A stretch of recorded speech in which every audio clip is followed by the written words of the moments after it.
Kasus rasuah mengguncang jelang akhir masa jabatan Presiden Jokowi. Dua menterinya, Syahrul Yassin Limpo dan Dito Aryo Tejo, diduga terseret perkara korupsi. Syahrul, yang akhirnya mundur sebagai Mentan, diduga terima gratifikasi di lingkup Kementerian Pertanian. Sementara Dito disebut saksi terima aliran dana korupsi BTS Kominfo. Bagaimana duduk perkara kasus ini? Saya akan mencari jawabnya.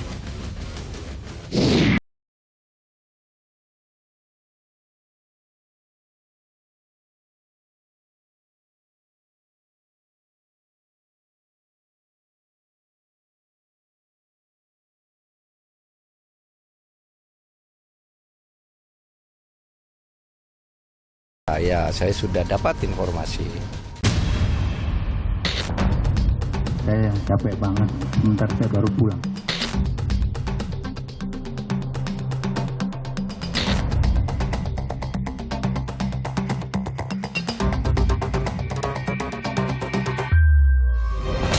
Benarkah ada upaya merintangi penyidikan? Kami tidak tahu soal itu. Tidak ada rekomendasi untuk misalnya ini harus dihilangkan, itu harus dihilangkan. Kami lihat, sepertinya ada indikasi persoalan hukum yang membutuhkan penguatan SOP di internal. Apakah itu kemudian tidak sama dengan berupaya mengaburkan bagaimana korupsi itu terjadi di Kementan misalnya?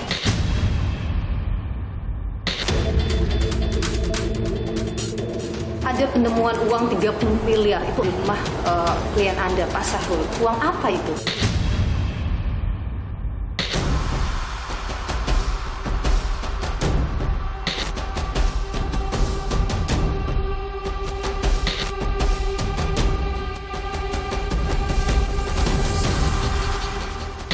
Apakah aliran dana itu ada bukti lain selain keterangan tadi, keterangan Windy, juga keterangan Pak Irwan, ada semacam tanda terima atau komunikasi lain misalnya? Ada, sama sekali tidak ada. Tapi apa yang disampaikan oleh klien Anda itu dibantah oleh Anang dalam persidangan, bagaimana?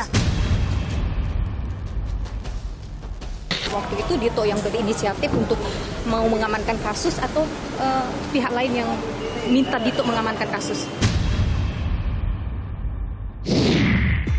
Dua Menteri Jokowi terseret dugaan korupsi.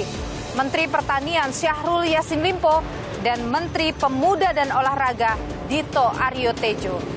Meski beda nasib, namun keduanya sama-sama jadi perbincangan publik belakangan ini. Menteri Syahrul sempat membuat heboh lantaran dinyatakan hilang saat tak ada kabar keberadaannya usai kunjungan kerja ke Eropa 24 September 2023. Menurut jadwal, Syahrul harusnya tiba di tanah air 1 Oktober 2023. Namun, hingga 3 Oktober, ia tak kunjung muncul. Dugaan kabur dari perkara pun menyeruak. Namun, 4 Oktober 2023, sekitar pukul 10 pagi, saya sempat bertukar pesan dengan Syahrul Yassin Limpo. Kala itu, Syahrul tidak menjelaskan keberadaannya. Namun, Syahrul menyatakan kepada saya dirinya tidak mengetahui apa yang sedang terjadi. Syahrul juga bilang ia tidak biasa berbuat macam-macam. Lalu petang harinya, saudara, pukul 18.18 waktu Indonesia Barat, Syahrul Yassin Limpo akhirnya mendarat di Bandara Soekarno-Hatta, Jakarta. Ia langsung menuju ke kantor DPP Nasdem bertemu Ketua Umum Nasdem Surya Paloh. Keesokan harinya, Syahrul menghadap Presiden Jokowi di Istana Merdeka. Ia menyatakan dirinya mengajukan surat pengunduran diri sebagai menteri. Syahrul juga menyebut ia siap bertanggung jawab atas kasus hukum yang sedang ia hadapi. Ya, sore hari ini datang meminta waktu Bapak Presiden dan diberi kesempatan melalui Menseknek Pak Pratik untuk menyampaikan usul dan surat pengunduran diri saya sebagai menteri. Alasan saya mengundurkan diri adalah ada proses hukum yang saya hadapi dan saya harus siap menghadapi secara serius. Syahrul dijerat dalam 3 perkara: pemerasan, gratifikasi, dan tindak pidana pencucian uang atau TPPU. Pemerasan diduga dilakukan dalam hal pengisian jabatan di lingkup Kementerian Pertanian. Sementara gratifikasi dan TPPU masih didalami oleh penyidik KPK. Untuk mendapatkan alat bukti yang lebih lengkap, KPK pun menggeledah rumah jabatan hingga kantor Kementan. Di kantor Kementerian Pertanian, KPK menyebut ada upaya penghilangan barang bukti oleh pihak-pihak tertentu. Sejumlah dokumen diduga hendak dihancurkan saat ditemukan. Atas peristiwa ini, KPK memanggil 2 orang pengacara Syahrul, Febri Diansyah, dan Rasamala Aritonang. Usai diperiksa, Febri Diansyah membantah dirinya terlibat dalam perintangan penyidikan. Sementara hal mengejutkan dapat oleh KPK di rumah dinas menteri di Kompleks Widya Chandra, Jakarta. Selain dokumen yang berkaitan dengan perkara, KPK juga temukan uang tunai dalam pecahan mata uang asing dan rupiah sejumlah 30 miliar rupiah. Lalu ada pula 12 pucuk senjata api. Belum diketahui secara jelas terkait apa senjata api itu dan kini senjata telah diserahkan ke Polda Metro Jaya. Sejatinya penyelidikan dugaan kasus korupsi di Kementerian Pertanian telah bergulir sejak Januari 2023. Juru bicara KPK Ali Fikri menyebut penyelidikan kasus ini lantaran adanya laporan dari masyarakat. Lalu, 19 Juni 2023, KPK memeriksa Menteri Syahrul Yassin Limpo. Mantan Gubernur Sulawesi Selatan itu diperiksa selama 3 jam. Kala itu, ia mengaku akan kooperatif. Saya sudah diperiksa secara profesional, saya terima kasih, dan saya tetap akan kooperatif, kapanpun dibutuhkan saya siap hadir. 3 bulan berselang, 28 September, KPK lakukan penggeledahan di rumah dinas Syahrul Yassin Limpo di Jakarta. Juga ruang kerjanya di gedung Kementerian Pertanian. Kemudian pada 4 Oktober 2023, 2 rumah Syahrul di Makassar, Sulawesi Selatan juga digeledah KPK. Apa saja saudara yang disita dari penggeledahan di rumah Syahrul di Makassar, Sulawesi Selatan? Berikut kami hadirkan laporan jurnalis Kompas TV langsung dari Makassar, Sulawesi Selatan.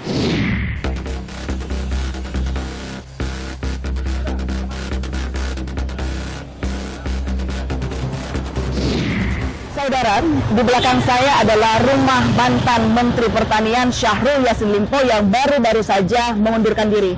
Kemarin, tepatnya tanggal 4 Oktober 2023, rombongan penyidik KPK menggeledah rumah ini. Dari hasil pantauan kami, rombongan penyidik KPK keluar dengan membawa sejumlah koper yang berisikan dugaan dokumen terkait pengusutan dugaan korupsi di Kementerian Pertanian. Sebuah mobil mewah juga turut disita dan dibawa oleh KPK. Lantas kemudian untuk mengetahui aktivitas sehari-hari dari rumah ini, langsung saja kita coba tanyakan kepada warga yang berjualan di depan rumah Syahrul Yassin Limpo.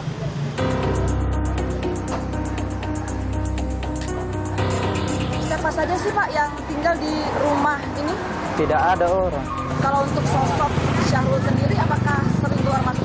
Sekali-sekali saja dia datang kalau ada kegiatan, acara. Jarang. Iya, jarang. Terima kasih banyak Iya, Pak Faril. sama-sama. Saudara, selain rumah di Jalan Pelita Raya, KPK juga turut menggeledah rumah Syahrul Yassin Limpo di belakang saya, tepatnya yang berada di Kompleks Bumi Permata Hijau, Kota Makassar, Sulawesi Selatan. Dari sini KPK juga turut menyita dokumen yang diduga berkaitan dengan dugaan korupsi di Kementerian Pertanian.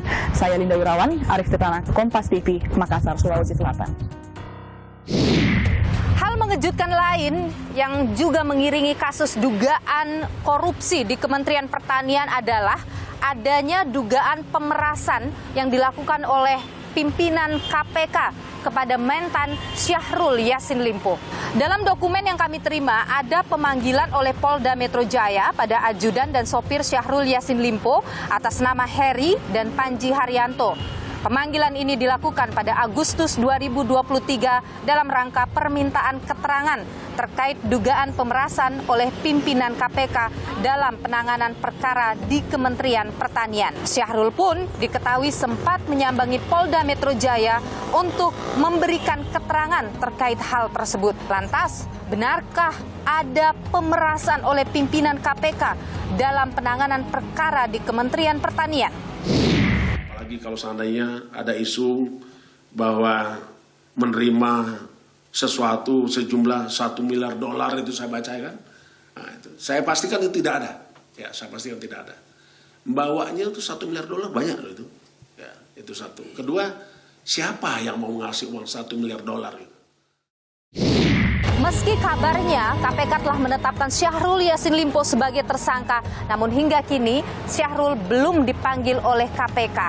Ada apa, saudara? Bagaimana pakar hukum juga melihat penetapan tersangka terhadap Syahrul Yassin Limpo? Juga bagaimana sepak terjang dari Syahrul Yassin Limpo kala menjabat sebagai Gubernur Sulawesi Selatan? Saya akan perbincangkan hal ini bersama dengan pakar hukum dari Universitas Hasanuddin Makassar. Namun sebelumnya, saudara, saya akan bertemu dengan kuasa hukum atau pengacara dari Syahrul Yassin Limpo, Febri Diansyah, untuk mengetahui duduk perkara kasus ini. Ikuti saya, saudara.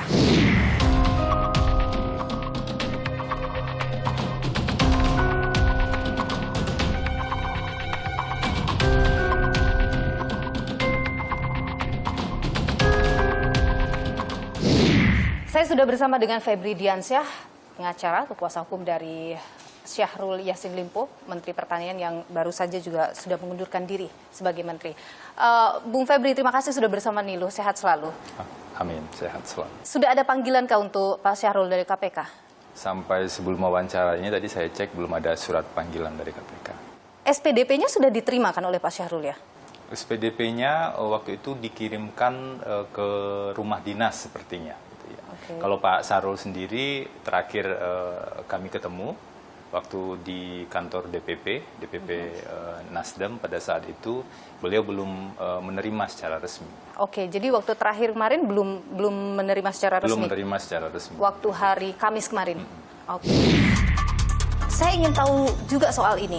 Benarkah ada upaya merintangi penyidikan, mencoba menghilangkan barang bukti?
Saya ingin tahu juga soal ini.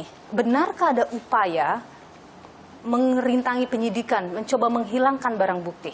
Kami tidak tahu soal itu. Yang kami baca, jadi hari itu saya membaca beberapa informasi tentang proses penggeledahan yang dilakukan oleh KPK. Kemudian besoknya ada pernyataan dari jubir KPK soal ada dugaan perintangan atau dugaan menghancurkan alat bukti. Ya. Seingat saya itu dalam proses penggeledahan di Kementerian Pertanian. Pemanggilan Anda tidak berkaitan dengan itu waktu itu oleh KPK? Pemanggilan saya terkait dengan ada satu dokumen, dokumen draft legal opinion. Jadi ada pendapat hukum yang sebenarnya standar saja yang disusun oleh lawyer, yang ditemukan oleh penyidik di rumah salah satu pihak begitu. Tapi bukan dari rumah dinas Pak Sahrul, bukan pula dari penggeledahan di Kementerian Pertanian. Dan memang tidak ada pertanyaan sama sekali terkait dengan penggeledahan di Kementerian Pertanian. Isinya benar soal memetakan, dan itu sama seperti apa yang dibuat oleh penyidik atau penyelidik di KPK? Nah, saya nggak tahu apa yang dibuat oleh penyelidik KPK. Jadi legal opinion itu isinya apa saja dari yang Anda buat? Pendapat hukum. Kalau isi substansi, nah ini perlu juga buat edukasi publik ya. Ada undang-undang advokat.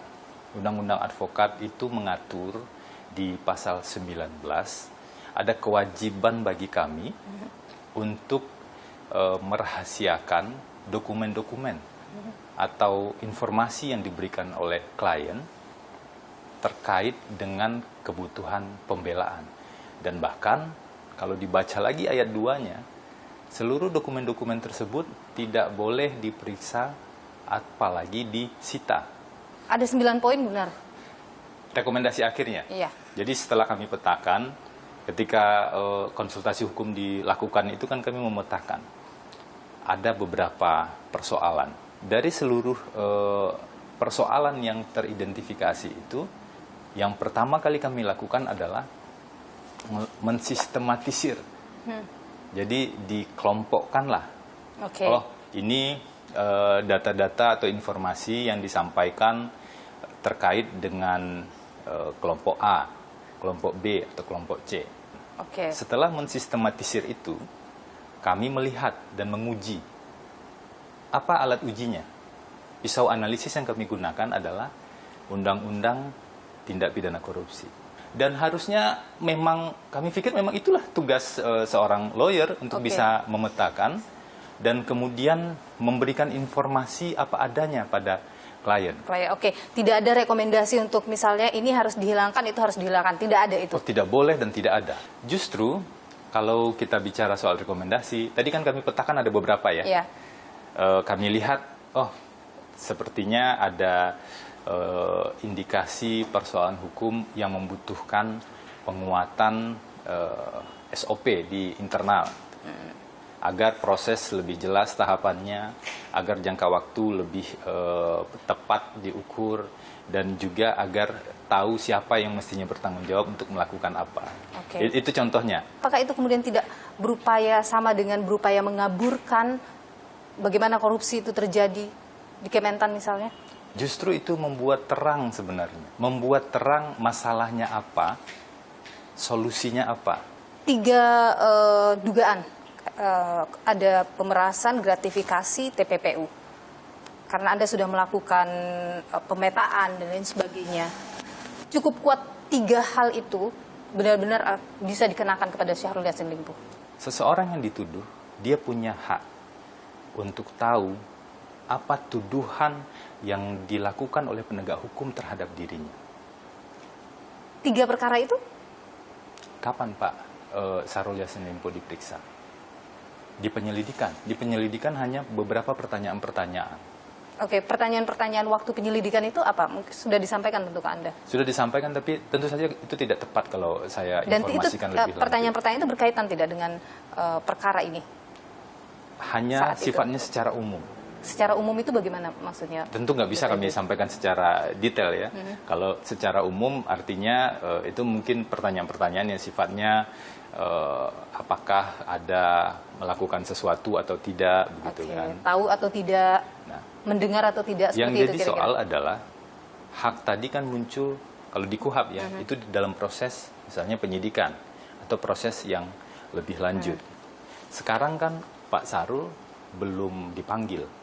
Karena itu terlalu banyak dimensi memang yang kami lihat selain dimensi hukum. Terlalu kompleks dimensi-dimensi lain selain dimensi hukum dalam perkara ini. Tapi kami tegaskan bahwa kami hanya akan fokus pada aspek hukum yang sedang berjalan di KPK. Ada penemuan uang 30 miliar, itu angka yang fantastis di rumah klien Anda, Pak Syahrul. Sudah ada pembahasan soal itu dari Pak Syahrul ke Anda. Uang apa itu? Penggeledahan kemarin itu kan baru berjalan beberapa hari yang lalu ya. Dan saya sampai saat ini kan bertemu sekali dengan Pak Sahrul yang di kantor DPP Nasdem tersebut. Waktunya sangat terbatas pada saat itu. Tapi sekarang kami kan sedang fokus mendalami informasi-informasi atau berkas-berkas yang relevan dalam proses penyidikan untuk kepentingan pembelaan nanti di persidangan. Jadi belum ada cerita soal 30 miliar itu, sangat misterius uang apa itu? Ya nanti kita tunggulah, KPK kan harus menelusuri itu dulu, misalnya ya. Tapi kan ditemukan di rumah klien Anda, artinya Betul. ada penjelasan dari klien Anda itu uang apa? Apakah misalnya itu memang uang pribadi atau seperti apa? Kami baru bertemu sebentar di kantor DPP Nasdem pada saat Jadi belum itu. diceritakan? Belum sempat membahas aspek-aspek yang jauh lebih teknis. Justru sekarang kami sedang melakukan identifikasi, melakukan analisis, perkembangan-perkembangan dalam proses penyidikan. Yang jadi perhatian kita nanti ke depan adalah agar di satu sisi negara, dalam hal ini KPK, punya kewenangan melakukan penyidikan, punya kewenangan melakukan upaya paksa sesuai dengan KUHAP dan undang-undang yang terkait. Tapi di sisi lain ada yang namanya advokat yang punya tugas dan kewenangan juga berdasarkan undang-undang. Proses yang seimbang ini yang akan kita harapkan bisa terjadi agar fakta yang di tengah itu bisa diuji. Nanti dibuka semua di persidangan. Anda sudah yakin sekali akan masuk ke persidangan? Salah prosesnya tentu harus kami bayangkan seperti itu, bahwa kemudian nanti ada tahapan di tengah proses penyidikan penuntutan itu lain hal. Saya punya pertanyaan tertinggal. Benarkah ada dugaan pemerasan dilakukan oleh pimpinan KPK kepada klien Anda? Justru saya baru membaca itu. Jadi saya membaca itu dari pemberitaan di media, ada surat, ada segala macam sampai dengan hari ini. Jadi Anda tidak masuk di ranah itu dan tidak pernah diminta oleh Pak Syahrul juga terkait dengan dugaan. Kami di yang penyidikan yang ditangani oleh KPK. Baik. Febri Diansyah, kuasa hukum, pengacara dari Syahrul Yassin Limpo. Terima kasih atas pandangan Anda di Niluh. Sehat selalu. Terima kasih. Kita tidak akan pernah memberikan toleransi sedikit pun kepada pelaku tindak pidana korupsi.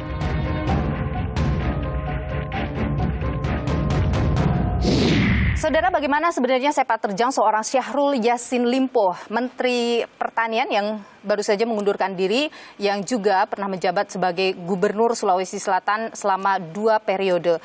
Termasuk juga seperti apa pakar hukum melihat kasus yang saat ini menjerat Syahrul Yassin Limpo di Kementerian Pertanian ini. Kita perbincangkan hal ini, saudara. Bersama saya sudah hadir Profesor Amir Ilyas, pakar hukum dari Universitas Hasanuddin Makassar. Prof. Amir, terima kasih sudah bersama Niluh. Sehat selalu, Prof. Sehat, alhamdulillah. Baik, Prof. Amir, saya ingin tahu dulu, Anda mengenal seorang Syahrul Yassin Limpo? Iya, saya kenal. Saya kira kalau di Sulsel tidak ada yang tidak kenal beliau lah. Seperti apa sebenarnya sosok seorang Syahrul Yassin Limpo di mata Anda? Selama ini beliau dikenal di fakultas atau alumni banyak membantu kegiatan-kegiatan atau mensupport program-program yang ada di maupun di akademis kami di fakultas maupun kegiatan-kegiatan ikatan alumni yang ada di Fakultas Hukum Universitas Hasanuddin. Syahrul ini punya pengaruh besar di Sulawesi Selatan, Prof. Pasti dia punya pengaruh dan dia adalah tokoh di Sulsel karena tidak gampang untuk berkiprah di tingkat nasional, walaupun kemarin juga waktu proses pileg beliau tidak lolos, juga mengagetkan karena beliau adalah 2 kali gubernur tapi tidak lolos di pemilihan legislatif. Baik, Sekarang kita lihat Syahrul Yassin Limpo tersandung kasus di KPK, di Kementerian Pertanian. Yang menarik sebenarnya dalam peristiwa ini adalah KPK ini kan sudah melakukan penggeledahan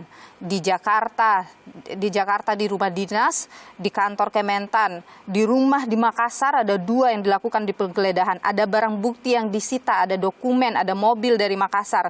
Kemudian juga ada surat yang sudah disampaikan kepada Presiden oleh KPK soal penetapan tersangka terhadap Syahrul Yassin Limpo. Tapi sampai dengan sekarang, sampai kita bicara hari Jumat ini, belum ada panggilan dari KPK kepada Syahrul Yassin Limpo. Apa yang Anda lihat?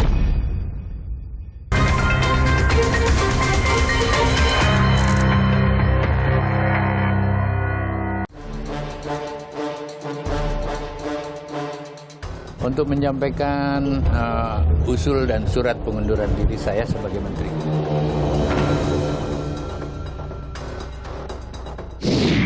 Yang menarik sebenarnya dalam peristiwa ini adalah KPK ini kan sudah melakukan penggeledahan di Jakarta di rumah dinas, di kantor Kementan, di rumah di Makassar ada 2 yang dilakukan di penggeledahan. Ada barang bukti yang disita, ada dokumen, ada mobil dari Makassar.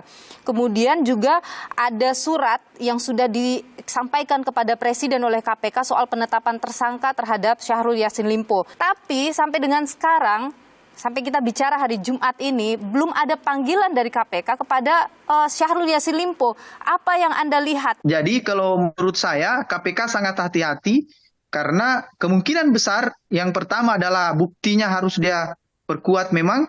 Yang kedua adalah pastinya mereka takut akan ada pra-peradilan. Karena ada juga implikasi hukum kalau terlalu cepat dia dan belum melakukan pemeriksaan terhadap Pak SYL dan di pra-peradilankan.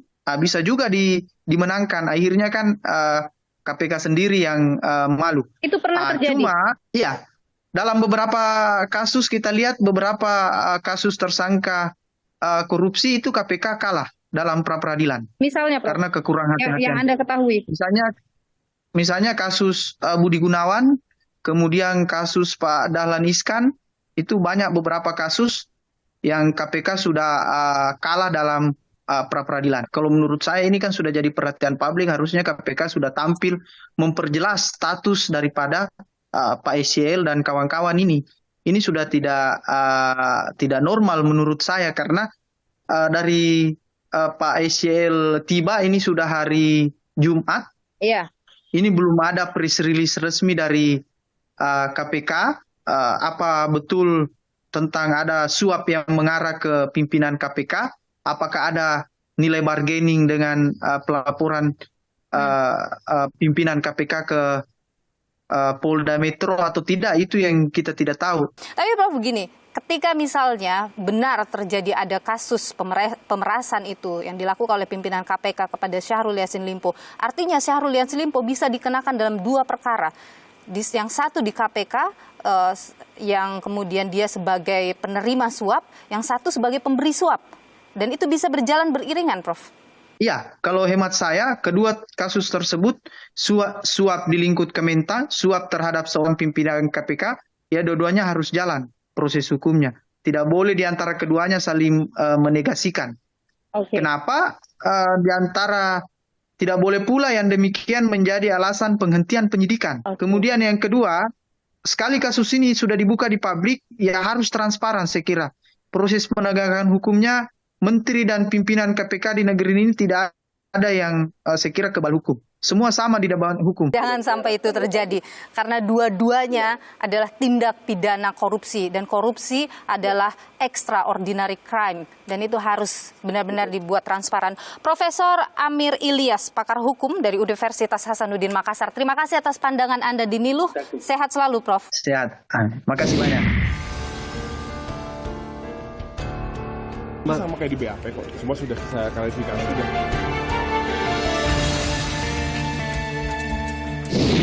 Saudara, saat ini saya sedang berada di Pengadilan Negeri Jakarta Pusat. Hari ini berlangsung sidang lanjutan kasus dugaan korupsi BTS Kominfo. Dua saksi mahkota dalam kasus dugaan korupsi BTS ini yakni Irwan Hermawan yang merupakan Komisaris PT Solitek Media Sinergi dan Windy Purnama yang merupakan Direktur dari PT Multimedia Berdikari beberapa kali menyebut nama Dito Aryo Tejo yang saat ini menjabat sebagai Menpora sebagai orang yang menerima aliran dana dari kasus dugaan korupsi BTS senilai 27 miliar rupiah. Uang ini, saudara, untuk mengamankan proyek BTS ini. Yang terakhir namanya Dito. Dito? Ya. Dito apa? Pada saat itu saya tahunya namanya Dito saja. Dito apa, Pak? Dito itu macam-macam. Belakangan saya ketahui namanya Dito Aryo Tejo. Beliau besoknya menitipkan pesan lewat Dito. Kebetulan Dito berkontak dengan teman saya namanya Resi. Untuk berikutnya langsung saja berhubungan dengan Haji Oni, tapi tidak dengan orang yang kemarin. Artinya orang yang kemarin itu adalah Windu dan saya. Jadi pada akhirnya yang bertemu dengan Dito dan Haji Oni itu adalah Pak Galumbang dan Resi, tapi Pak harus mengajak Pak Anang ya untuk langsung itu yang terakhir berhubungan. Itu. Yang terakhir itu. Berapa itu, Pak? Totalnya 27. 27. Ya. Terkait dengan hal itu, Menpora Dito Aryo Tejo mengaku menghormati proses hukum yang saat ini sedang berjalan. Ya semua yang hormat pasti kita hormati. Ya. Tapi benar Mas ya fakta persidangan yang sama kayak di BAP kok. Semua sudah saya klarifikasi dan diberikan keterangan yang saya ketahui semuanya di proses resmi. Jauh sebelum nama Dito disebut di persidangan, Dito sejatinya pernah dipanggil oleh Kejagung untuk mengklarifikasi dugaan aliran dana. Namun setelahnya tak ada pemanggilan lanjutan kepada Menpora ini. Kini saat namanya muncul lagi, jaksa mengajukan untuk memanggil Dito sebagai saksi dalam persidangan pekan depan. Selain itu, jaksa juga membuka peluang untuk kembali melakukan pemeriksaan terhadap Dito.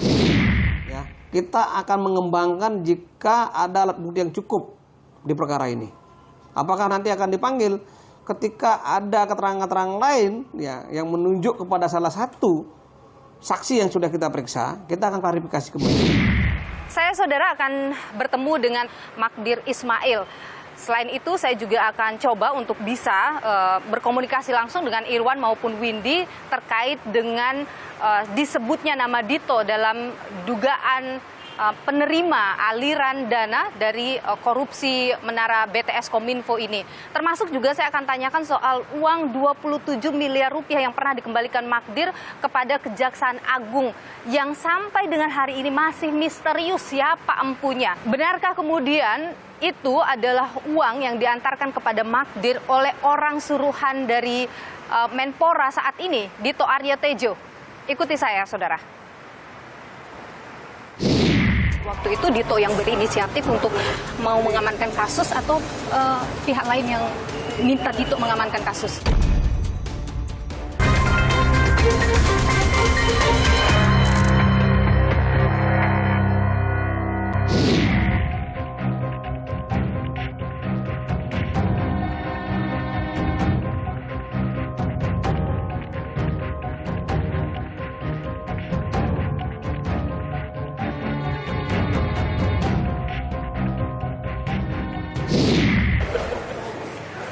Pak Irwan, saya Miluh dari Kompas TV, boleh minta sedikit Pak Irwan soal Dito. Waktu itu Dito yang berinisiatif untuk mau mengamankan kasus atau pihak lain yang minta Dito mengamankan kasus?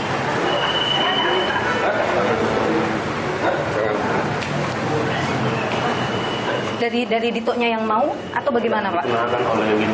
Oh, oke. Tapi bukan Dito yang minta mengamankan kasus? Tidak ya, Pak? Awalnya tidak. Oke, baik. Terima kasih ya, Pak. Ya, saya sudah bersama dengan Pak Magdir. Pak Magdir adalah kuasa hukum dari Pak Irwan dan Pak Galumbang Simanjuntak. Pak, soal aliran dana ke Dito Aryo Tejo itu kan disebut oleh klien Anda, Pak Irwan. Apakah aliran dana itu ada bukti lain selain keterangan tadi, keterangan Windy, juga keterangan Pak Irwan, menyerahkan uang kepada Dito, ada semacam tanda terima atau komunikasi lain? Nggak ada, sama sekali tidak ada. Mungkin komunikasi ini kan melalui orang lain, ya. Yaitu kalau saya tidak keliru, kan sudah disebut oleh Pak Irwan melalui seorang yang dia sebut Haji O, gitu ya kan. Nah, tetapi kan Haji O ini kan tidak menghendaki bicara terus dengan Irwan. Kemudian ditunjuklah orang lain, dicari orang lain, yaitu sebagaimana diterangkan oleh Irwan di hadapan persidangan, ditunjuklah Resi. Nah, tadi Windy menerangkan di hadapan persidangan ini bahwa dia menyerahkan sejumlah uang kepada supirnya Resi.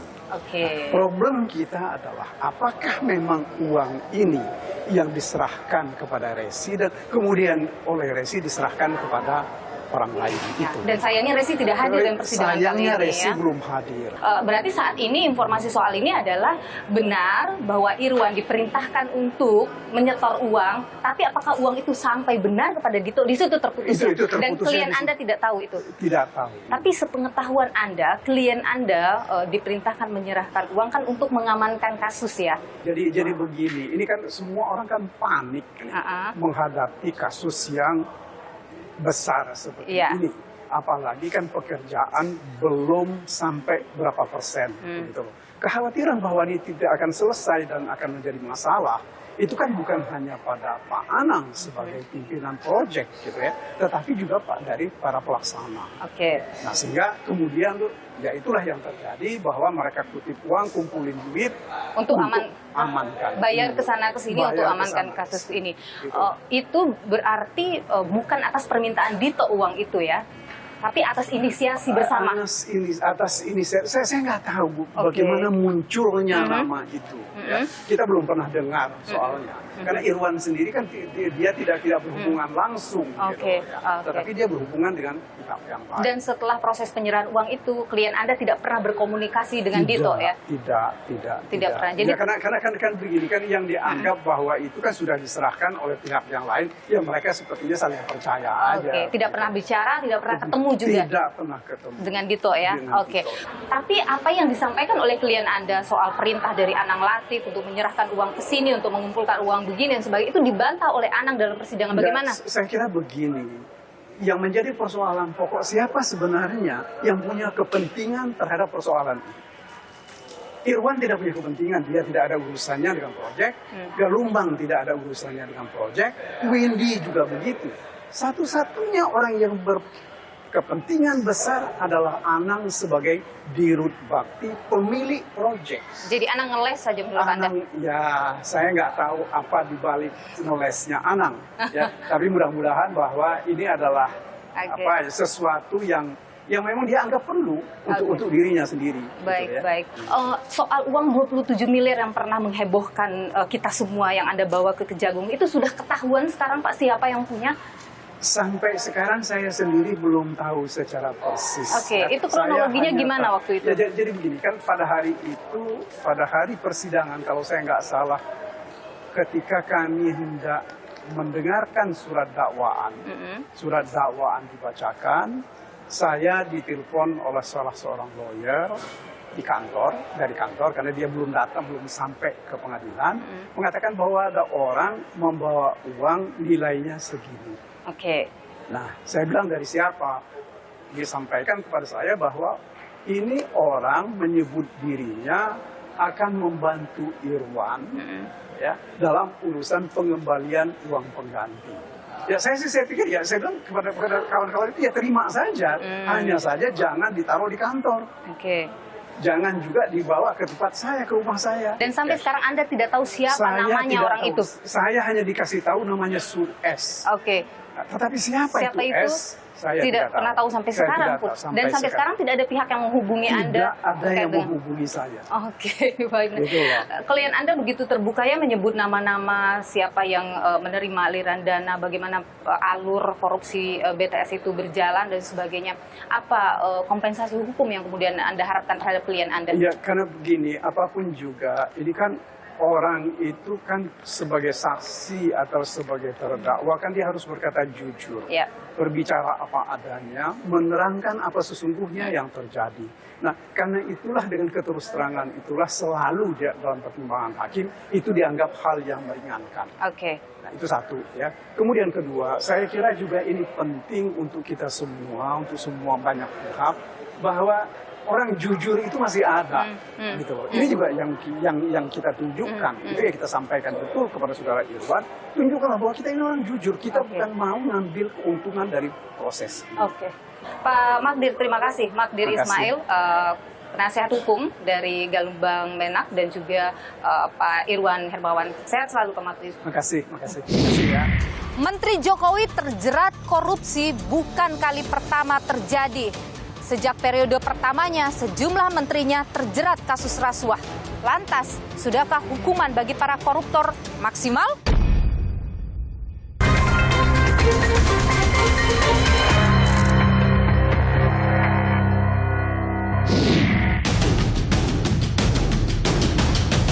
Ya kan saya hadir, nggak pernah tidak hadir. Untuk menyampaikan usul dan surat pengunduran diri saya sebagai menteri. Saya tidak akan pernah memberikan toleransi sedikit pun kepada pelaku tindak pidana korupsi.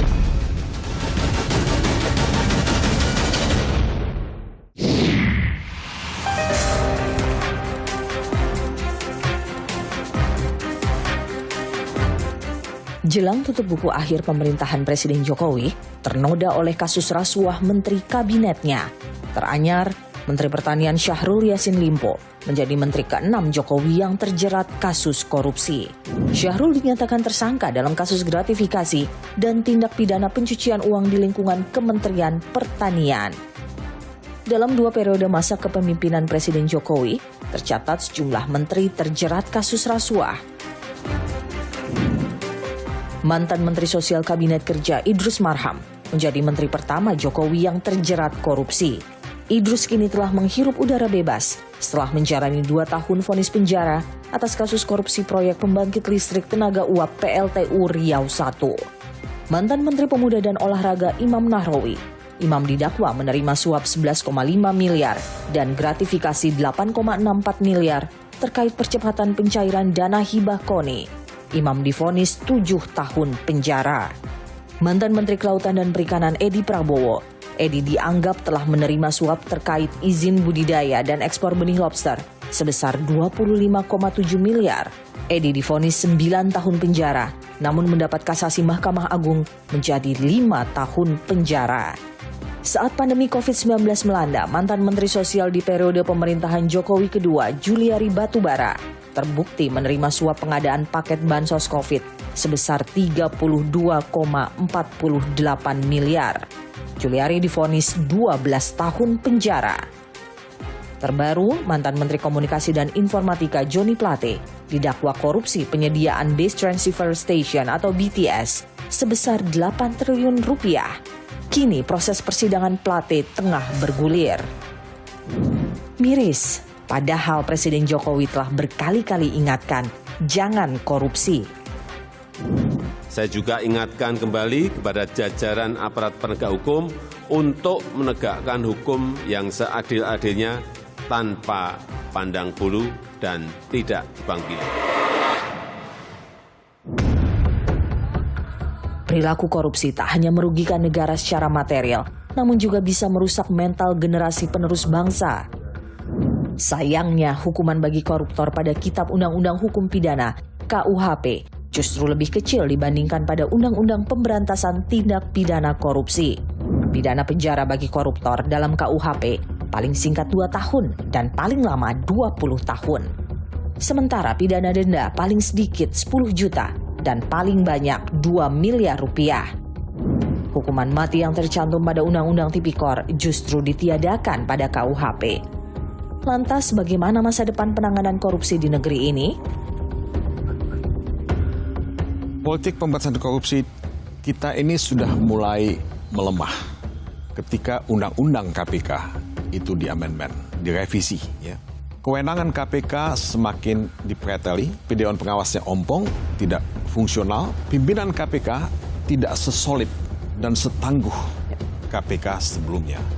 Nah, yang saya lihat juga ada rivalitas antara sesama penegak hukum, KPK, kepolisian, dan kejaksaan.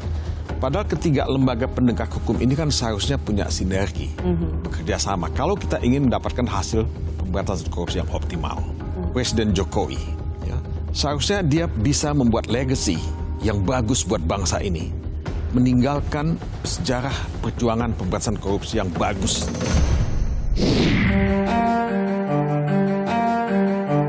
Korupsi adalah kejahatan luar biasa. Bukan hanya rugikan negara secara material, namun juga merampas hak-hak warga negara. Pemberantasan korupsi harus serius. Tak boleh pandang bulu, tak boleh tebang pilih. Ikuti terus informasi perkembangan pemilu hanya di Kompas TV, independen, terpercaya. Saya, Niluh Puspa, sampai jumpa.